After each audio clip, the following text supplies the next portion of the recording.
Melonjaknya kasus konfirmasi positif COVID-19 berbanding lurus dengan ketidaktaatan masyarakat menjalankan protokol kesehatan. Berbagai upaya pun dilakukan pemerintah dengan menggelar pembatasan aktivitas, razia masker, hingga memperlakukan sanksi yang cukup nyeleneh. Mengapa harus sampai demikian diberlakukannya? Kita akan berbincang dengan sosiolog Imam Prasojo. Assalamualaikum Mas Imam Prasojo. Waalaikumsalam. Ya, sebenarnya berbandingkah menimbulkan efek jera ketika melakukan sanksi yang cukup nyeleneh seperti ini, Mas Imam?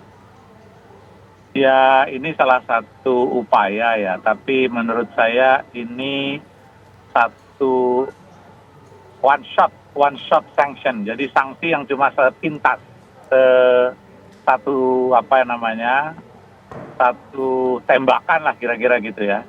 Yang saya khawatir tidak melekat. Sanksi itu harusnya agak melekat, agak lama. Jadi kalau kita mengharapkan adanya kepatuhan, ya itu ada secara mudahnya tuh harus ada dorongan dari dalam.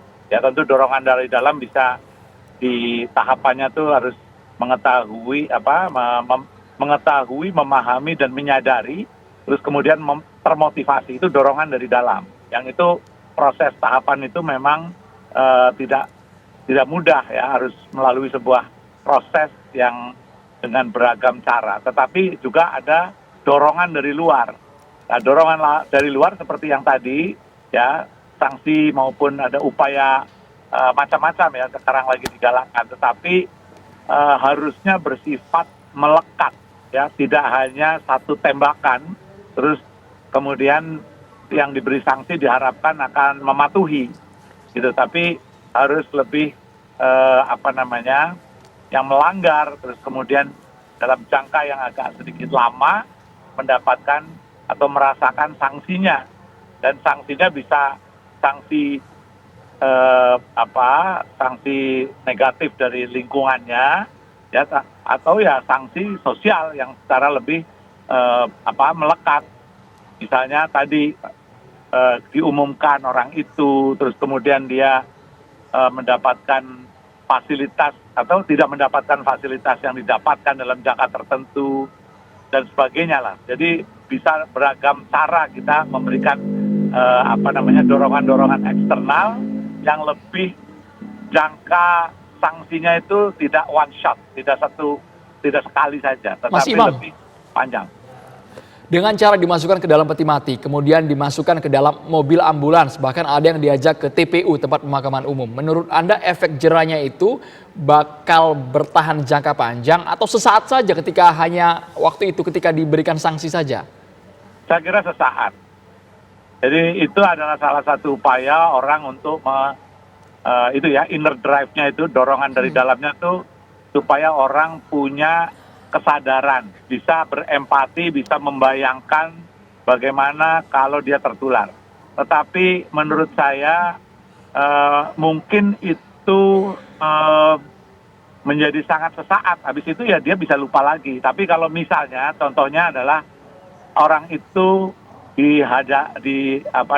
diberi kesempatan untuk melihat bagaimana korban-korban. Mungkin malah kalau tur ke pemakaman mungkin lebih panjang itu efeknya. Tapi kalau itu dilakukan tentu akan merepotkan.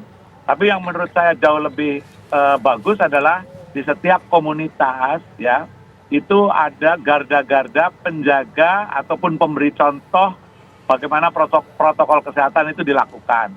Dan yang kedua, itu adalah kelompok-kelompok di setiap komunitas, apakah itu di pasar, di masjid, di gereja, itu ada panitia-panitia ya, selain memberi contoh bagaimana protokol kesehatan itu dilakukan, juga menghimbau dan kemudian memberi sanksi terhadap orang-orang itu, orang-orang yang melanggar di wilayahnya. Yeah. Saya kira itu akan jauh lebih gripnya atau cengkramannya itu akan lebih kuat. Mas Imam, sosialisasi sudah, kemudian sanksi uang pun sudah. Lalu apa yang kira-kira benar-benar bisa membuat masyarakat kita ini jera sehingga mematuhi protokol kesehatan? Seandainya di TV One ya, ada regulasi bahwa semua staf di situ, seluruh wartawan di situ harus menggunakan masker. Nah, kalau tidak menggunakan masker, maka manajer di TV One itu akan memberi sanksi. Mungkin pertama itu adalah teguran, tapi dia harus membuat statement, membuat pernyataan. Kedua, dia akan diliburkan selama seminggu, ya tidak boleh bekerja, dan sekaligus potong gaji. Nah, yang ketiga, mungkin dia harus bisa dikeluarkan. Nah, mungkin dengan cara kayak gitu akan jauh lebih punya efek, ya, daripada misalnya Anda disuruh push up. Ini bukan takut karena coronanya, Mas, takut karena dipotong gajinya ini, Mas Imam. Nah, itu justru itu lah, itu ini lah. Tapi yang paling bagus adalah adanya internalisasi, adanya pengetahuan, adanya kesadaran, pemahaman, ya, adanya motivasi, ya, sehingga muncul tanggung jawab terhadap diri dan tanggung jawab kepada lingkungannya agar dia itu tidak menulari atau tidak ketularan. Tapi itu prosesnya lama, ya, rasa tanggung jawab terhadap diri, ya, maupun terhadap orang lain itu nggak bisa dilakukan dalam sekejap, prosesnya panjang.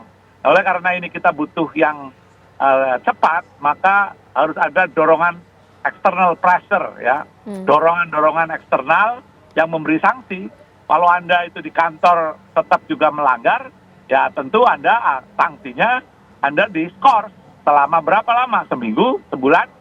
Nah, baru terus kemudian kalau itu bandel juga, ya mungkin bisa dikeluarkan. Nah, itu cara-cara seperti itu saya kira akan jauh lebih melekat. Sama saja dengan misalnya orang di masjid, ada panitia masjid yang memastikan bahwa dia pakai masker. Pada awalnya diberi nasihat dan diberi masker, tapi pada saat kedua nggak pakai masker dan sudah tercatat orang itu memang sudah 2-3 kali nggak pakai masker, maka tidak dibolehkan untuk masuk ke dalam masjid itu karena membahayakan jamaah lain. Jadi itu dealnya begitu. Nah, kalau itu dia tetap bandel melakukan kayak gitu, ya, dia tidak hanya membahayakan dirinya tetapi membahayakan jamaah lain. Nah, ini yang perlu didorong supaya panitia-panitia kelompok-kelompok yang menjadi pengawal protokol kesehatan itu dibentuk di setiap komunitas, masjid, gereja, pasar, kantor, dan sebagainya. Terima itu kasih akan banyak. jauh lebih efektif. Luar biasa, Mas Imam Prasojo, sosiolog Universitas Indonesia. Terima kasih.